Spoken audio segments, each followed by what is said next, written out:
In today's video, we're going to be taking a look here at our major models, the European model, the GFS model, and the Canadian model. And we're just going to be working our way through. We're going to move more towards when I'm recording though. We obviously have a very major storm happening here across the southeast, including some snowfall there, as you can see, in other wintry types of precipitation across your Appalachian Mountains, especially those southern Appalachian Mountains there. And then along the coastline here, this is going to be a major nor'easter, very heavy rainfall totals, over an inch, well over an inch in some areas, and then also some very windy conditions as well. Probably as you're watching the Super Bowl later tonight, it's going to be worsening the further north you go. So areas here, especially in the Mid-Atlantic, like the Delmarva, New Jersey, you're going to be feeling it a lot more. By this evening, but it will be pretty far offshore by this point, so those windy impacts might not be as bad as they once were, but still, you could see some winds heading in from the north down the east coast. That's definitely going to be something we could feel up and down those mid-Atlantic regions. We followed this up with some very brief cold air here, as you can see, for a lot of the east. This is going to be for mostly Monday and the Tuesday, and then things are pretty much warming up after that point as we have a very strong storm here across a lot of the upper Midwest, surging uh, with these warm conditions. And really, the jet stream is just doing this by this point, which is going to bring really warm temperatures here in the eastern United States, and then extremely cold temperatures out west. Surprise, surprise, right? That's not what we've seen anytime recently, right? We see very heavy snowfall happening across a lot of the upper Midwest, down through plenty of the Rockies as well. The Rocky states, including those four corner states, very, very snowy conditions for a majority of these areas. Now we do get storm number two here by the time we're taking a look at Thursday, the 16th here. Yeah, 16th. That's going to be Thursday. We see this warm front, cold front look. Again, you get this warm air surging below that warm front. This is typically what you're seeing.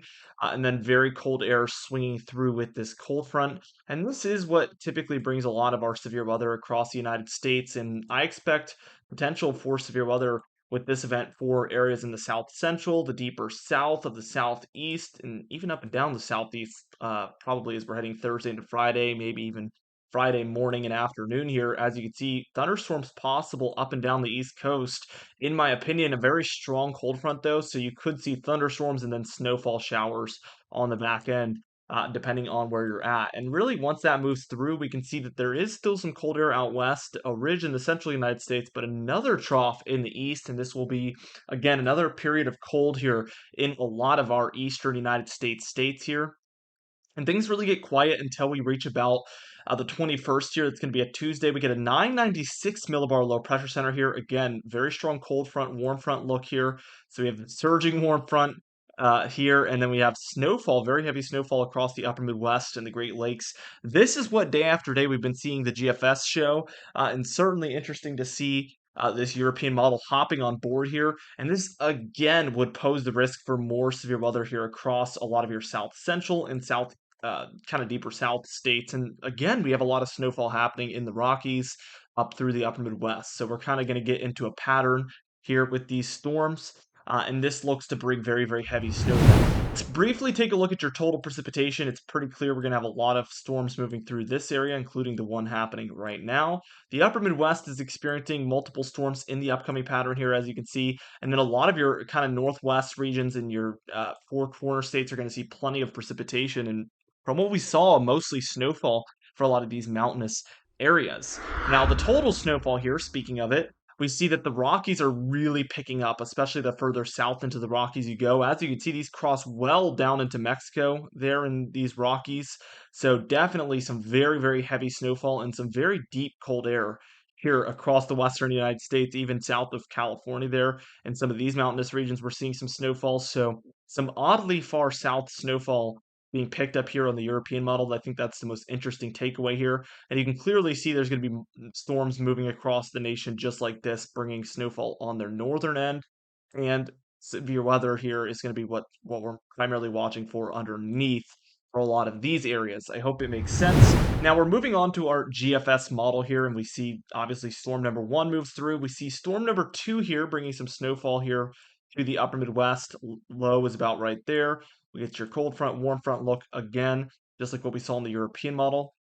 We do see that storm number 2 is a little bit further east than what we saw in the European model, but we still get this warm front, cold front look. So you're really looking at severe weather threats anytime you have this look, as we mentioned before. Let's just keep going, and we see that cold front look. So again, thunderstorms up and down the East Coast possible. That's going to be around the 17th there, Friday. Cold air following that, but then we get another storm system here very quickly moving across the nation. A little bit of a flatter cold front. This isn't as conductive for severe weather typically when we have this kind of an angle with the cold front. That's not as violent of a progressive cold front. And then we get kind of your GFS looking stuff where we get a major snowstorm here across the Northeast, the Mid Atlantic. Definitely take this with a grain of salt, as this always seems to show up on the GFS about 240 hours out. And the entire winter so far, this is just seemed to not really happen ever. So constantly about 10 days out, this model is showing major snowfall. But then by the time it's within 7 days, 5 days, that kind of dissipates and eventually that threat completely disappears. But obviously, that doesn't mean that every single one of them for, all time is going to just continue to do that. So we never know when that alarm might not be a false alarm and it might actually be a real thing. So we have to take it semi seriously every time. So take it with a grain of salt. Don't take it as complete uh, just false forecasting here from the GFS model. This is certainly something that is possible. It's just the odds based on the track record aren't looking too good. If you've kept up with our channel, you kind of know that by now with the GFS model. We do get a pretty strong cold front here very late in the model run, about February 27th, and we're even reaching close to March here as we reach February 28th on the model run. So tomorrow's video, we should be able to see into March 1st, which happens to be my birthday. Very excited for that. We do get a little bit of a storm here that looks to have a cold front, warm front feature, but this is pretty far north. We could see some severe weather across this area if this was to happen this way. But again, at 384 hours out, the odds of it actually happening this way are greatly diminished by the time you're reaching that range. Now, the Canadian model, I just want to see if there's anything different popping up here. Again, very intense storm. This one being the most intense, 986 there. We see a very far eastern solution with this storm and not really as violent of a cold front, warm front look. I'm not even really seeing it here. So definitely an interesting look. And then we get a highly gradient cold front kind of snowstorm here. 994 millibar low pressure center along that, but we do get a kind of progressive looking snowfall.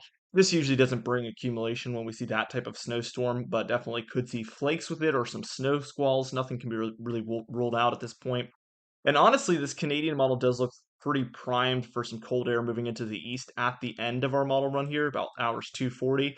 We'll have to watch this pretty closely. This Canadian model has been pretty good this year, so we're going to definitely watch for this right around the 22nd, 25th time frame for some potential bigger cooldowns moving in from Canada. Certainly going to be something to track and watch closely.